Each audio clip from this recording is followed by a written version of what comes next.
슬기로운 투자 생활 이어가겠습니다. 토마토 투자 클럽의 이승석 전문가입니다. 안녕하세요.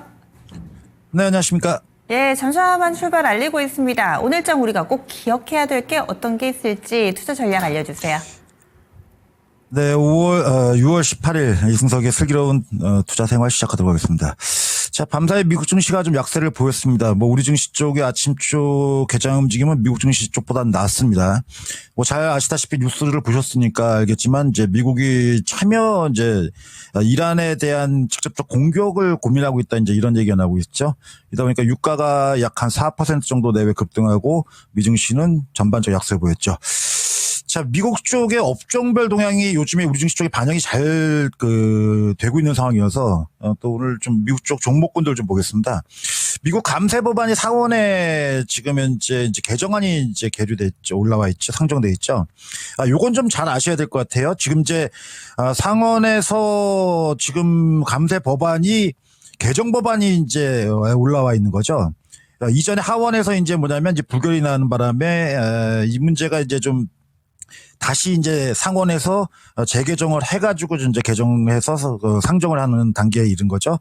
일정을 본다면 지금 상원에서 7월 4일 날 이전에 이제 통과 여부를 갖다 결정을 하고 그리고 끝나는 게 아닙니다. 하원하고 다시 협의를 해야 됩니다. 그러니까 미국 하원하고 다시 협의를 하고 그다음에 또 하원도 통과를 해야 되고 대략 이게 법제화되려면 약 한 8월 달 정도까지를 예상하고 있는데 현재 미국 쪽 분위기는 이전에도 미국 공화당 의원들의 반발표가 있었죠.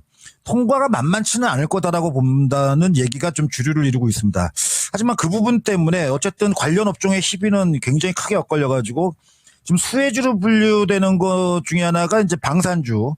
그러니까 미국의 군사 비용의 지출을 유지한다 해가지고 록히드 마틴 같은 경우에는 오늘 이제 2.6% 정도 상승했고요. 그다음에 이제 여기서 보게 되면은 이제 가장 오늘 타격을 많이 받은 쪽은 물론 테슬라는 지금 현재 이 AI와 관련 자율주행 택시의 출시 시기가 좀 늦춰지고 또 이제 기타 이제 실적 악화에 대한 우려 때문이긴 합니다만 그 외에도 이제 알버말 같은 종목이 좀 빠지는 걸 보면은 이제 2차 전지 쪽도 좀 타격을 받고요. 특히 타격을 많이 받았던 거는 퍼스트 솔라. 어제 아침에도 제가 얘기 드렸었죠. 시간의 거래에서 급락하고 있다고. 퍼스트 솔라하고 솔라 엣지가 큰 폭으로 하락했는데 솔라 엣지는 무려 33%가 하락을 했고요. 근데 장중에는 40%가 넘게 하락하기도 했습니다. 그다음에 퍼스트 솔라 같은 경우에도 18%, 장중한 때는 20% 넘게 급락. 이런 움직임이 나온 가운데 원자력주는 이제 어제 그 전날 급등한 다음에 좀 약간 숨고르기 정도. 유아에너지 같은 경우가 약 1% 내외 정도 하락했고 그다음에 뉴스케일 파워 이전 날에 한 15% 이상 급등했다가 오늘 아침엔 좀 약세를 보이면서 마감이 됐습니다. 이제 이런 특징이 우리 증시에도 이제 그대로 좀 반영이 되는 양상이죠. 중동 쪽 이슈가 있고 하다 보니까 유가 급등에서 유가 급등과 관련된 움직임들이 나타나고 있고 상승하고 있고 요즘에 하여튼 미국 쪽에 이런 이 첨단 산업이나 관련 좀 연관성이 깊은 종목들의 움직임은 상당히 좀 깊은 주가 연계성을 가지고 있다는 점을 좀 주목하시고 밤사이 미국 증시 쪽 동향이나 이쪽을 좀 잘 체크를 하셔야 될 것 같습니다. 자, 이런 가운데 이제 우리 증시 쪽이 아침 개장 초에 약세 출발 후에 현재는 강보합권까지 전환이 돼 있는데 제가 이제 어제 외국인들이 어제 아침에는 분위기가 좋았죠. 요 시간 방송할 때쯤에 종합주가 지수가 한 1% 넘게 오르면서 강세를 보이고 있는데 전반적인 외국인들의 포지션이 별로 좋지 않다 이런 얘기를 들으면서 이 조정을 좀 준비하는 양상을 보이고 있지 않냐 이렇게 얘기한다. 이런 분위기가 나타나고 있다라고 이제 말씀드렸는데요. 어제는 좀 전강 후약성 물론 낙폭은 좀 축소됐습니다만 전강 후약성으로 움직이는데 좀 이따 잠시 후에 투자 전략에서 다시 한번 말씀드리겠습니다만 우리가 보통 이렇게 강세를 보이다가 시장이 조금 약해지려고 할 때 특징적인 부분이 아침에 강했다 오후 쪽에 약해지는 흐름이 자꾸 나와요. 지금도 아침에서는 이제 올라가려고 하다가 지금 상승폭이 좀 축소되고 있죠. 물론 오늘 증시가 크게 밀리거나 하락하지는 않을 거라고 보여집니다. 내일 아침에 FOMC 회의에 대한 기대감 물론 금리가 동결되는 게 유리하다고 그랬습니다. 동결이 유력하다고 보는 와중인데 이제 요 문제의 이슈가 좀 넘어가야지 시장이 좀 안정화되지 않을까 이렇게 현재 보고 있으니까 좀 참고하시기 바라고요. 오늘 아침에 이제 특징적으로 본다면은 아침에 지금 현재 G7 정상회담에 참여하고 있는 이재명 대통령이 기조연설을 통해 가지고 에너지 안보 핵심 내용은 재생에너지 쪽입니다. 미국 쪽은 재생에너지와 관련된 보조금 철폐가 이 보조금을 철폐하겠다라고 이제 해가지고 그게 주가 급락의 어떤 큰 원인이 됐지만 제가 어제도 말씀드렸죠. 우리나라의 정책은 좀 다르다.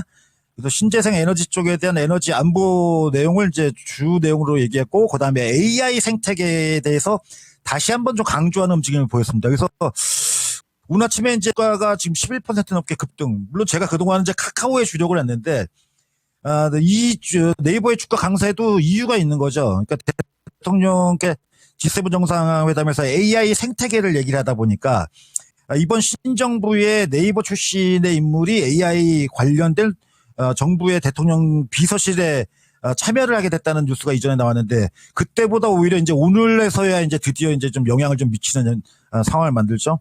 물론 뭐 동반해가지고 이제 카카오까지도 올라가고 있고 그 외에 AI 관련주들의 주가 움직임이 아침보다 좀 나아지는 양상을 보이죠. 자, 이런 부분도 어쨌든 잘 봐야 될 것 같습니다. 그다음에 중동 쪽 이슈로 인해 가지고 오늘 정유주나 그다음에 방산주, 그다음에 석유주 아침 상승폭은 좀 축소돼 있습니다만, 글쎄 이쪽이 겠죠. 아직 중동발 이슈가 완전히 끝난 문제는 아니니까 제가 누누이 강조하지만 중동 이슈는 끝난 이슈가 아닙니다. 간헐적으로 계속 시장을 좀 괴롭고 또 시장 그러다 변동성을 확대시켜. 어제 같은 경우에도 장중변 굉장히 컸었죠.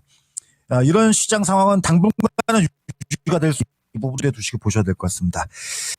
자, 시간 또 9시 54분 지나고 있는데 바로 슬기로운 투자 전략 들어가겠습니다. 잘 들으셔야 됩니다. 자, 이번 조정이 과연 나오게 되면 지금 뭐 이제 2800선 초반 얘기까지 나오고는 있습니다만 저는 뭐 그렇게까지 올해 또 깊게 보지는 않고요. 대략적으로다가 만약에 뭐 이게 2850포인트까지 내려와 준다고 한다면 정말 고맙겠습니다만 그 쉽게 내려가진 않을 것 같고요. 지금 시장 분위기로 놓고 본다면 주변 상황을 볼 때 이전에는 트럼프만이 악재였다면 이제 이란하고 이스라엘 문제가 악재가 하나 더 생겼습니다. 단기 변동성은 확대시킬 수 있는 요인이지만 이게 전면전 확대 가능성은 제가 이전 방송을 통해서도 얘기했다시피 가장 큰 이슈는 이제 호르무즈 해협에 대한 봉쇄인데 물론 뭐 쥐가 코너에 몰리면 고양이 콧잔등 묻는다고 이란이 그럴 가능성이 아주 없다고 할 수는 없겠지만 역사상으로는 한 번도 해협을 봉쇄한 적이 없습니다. 그만큼 부담이 크다는 거죠. 그럼 전 세계를 상대로 싸워야 되니까 그렇게까지는 안 갈 거라고 보여지니까요. 뭐 그 부분을 우려하실 필요까지는 없다고 그렇게 보여집니다. 다만 어쨌든 많이 올라왔던 가격 부담과 단기적으로 이슈가 조금 이제 약해지고 있다는 부분. 그다음에 지금 이제 개장 초에 수급 동향을 보셔도 외국인들이 오늘도 아침에 주식을 좀 팔고 있죠. 그다음에 선물 어제도 얘기 드렸죠. 선물로 받치고만 있다. 삼성전자하고 하이닉스하고 받치고만 있고 시장이 전체적으로 본다면 외국인들의 수급이 안 좋다. 외국인들이 보면 외가 풋옵션을 갖다 많이 사고 있거든요. 그러니까 아래쪽의 변동성 확대를 노리는 포지션 좀 취하지 않냐 이렇게 보여집니다. 그러니까 깊고 긴 조정 가능성보다는 단기적이고 단편적. 그다음에 이렇게 생각하시면 될 것 같아요. 쉽게 주지는 않을 거라고 보여집니다만 2850에서 2900 사이 정도만 와도 이거는 매수 기회다라고 생각하시면 될 것 같습니다. 자, 제가 어제 종목별로 본다면 SK 하이닉스를 딱 26만 원 얄밉게도 정말 장중에 딱 26만 원을 찍고 그다음에 주가가 이제 밀렸는데 제가 방송에서 이 방송을 하면서는 목표가 제시를 잘 안 하는데 하이닉스만큼은 목표가를 제시해드렸죠. 26만 원이다 딱 말씀을 드렸는데 26만 원 탁 찍고 지금 현재는 약간 밀리고 있는 상황입니다. 2차 목표가는 제가 조만간에 여기서 26만 원에서 끝날 거라고 보지는 않습니다. 다만 이제 하이닉스도 약간의 좀 조정을 거칠 거다라고 예상을 하고 있고요. 뭐 제가 저희 고객분들한테는 26만 원 근처에서 다 일단은 하이닉스는 한번 정리를 해도 좋다고까지 얘기를 하고 있는 상황입니다.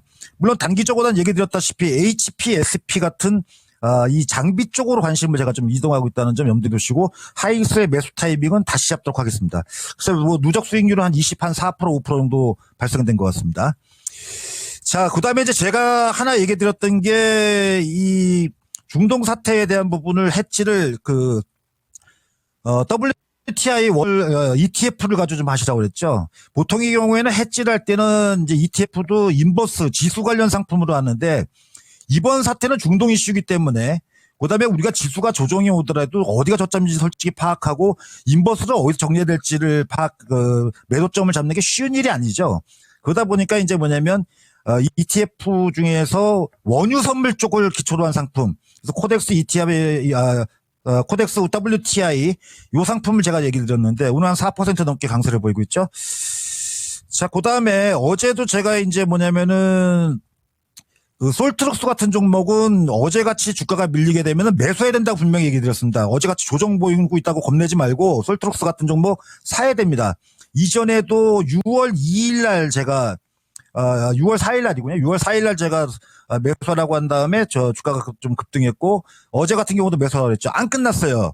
그러니까 제가 이제 이렇게 별명을 지어놓고 있죠. A 신디로포, A는 AI, C는 신재생주, D는 디지털 화폐, 로피는 이제 저 PBR, 그 다음에 고배당주. 이쪽 끝나지 않았습니다. 조정 보인다면 가장 먼저 편입해야 될 종목이라고 보시면 되고요. 오늘 솔트룩스 9%, 그 다음에 이전에 얘기 드렸던 한글과 컴퓨터가 약 4% 정도 오르고 있으니까 괜찮죠. 그 다음에 제가 대중국 관련주 쪽에서 화장품 쪽 계속 얘기 드리고 있는데요. 지금 코스맥스 같은 종목은 이렇게 계속 올라가고 있죠. 제가 이전에 방송에서 제가 최근에는 언급 안 했습니다만 롯데관광개발 같은 종목은 지금 꾸준히 올라가고 있습니다. 이 종목은 언급을 드렸던 종목입니다. 지난 5월 말 쪽에서. 그 다음에, 지금 이제 오늘 실리콘2 같은 종목이 또 다시, 뭐 끝난 종목이 아닙니다. 아직도 시세가 살아있다고 보시면 될 것 같고요. 그 다음에 어제 이제 디지털 자산주 중에서 이전에 카카오페이에서는 상당히 많은 수익이 발생됐죠. 한 60% 이상 수익이 발생됐는데, KG 이니시스한 종목 얘기 더 하겠다 제가 이렇게 말씀드렸죠. 이 종목은 아시다시피 우리나라의 전자상거래주 종목 중에서 1위 기업이죠. 향후에도 이런 부분에서의 디지털 관련 자산 내에서 수혜 가능성이 충분히 있는 기업입니다. 관심 가지셔도 좋습니다. 살 건 사야죠. 조정해 온다 하더라도. 자, 시장 뭐 아까도 얘기했다시피 크게 우려하시기보다는 이제 개별 종목 장세성 움직임으로 넘어간다라는 점을 염두에 두시고 지수에 대한 부분만 조금 약간 주의가 필요한 시장이라는 점 감안해서 투자 전략 세우시기 바랍니다. 자, 이순석의 슬기로운 투자 생활 오늘 방송 여기서 마치도록 하겠습니다. 내일 뵙겠습니다. 네, 지금까지 다양한 투자 판단에 대한 도움 말씀드렸습니다. 종목의 상승 하락을 보장하지는 않습니다. 함께해 주신 여러분 고맙습니다.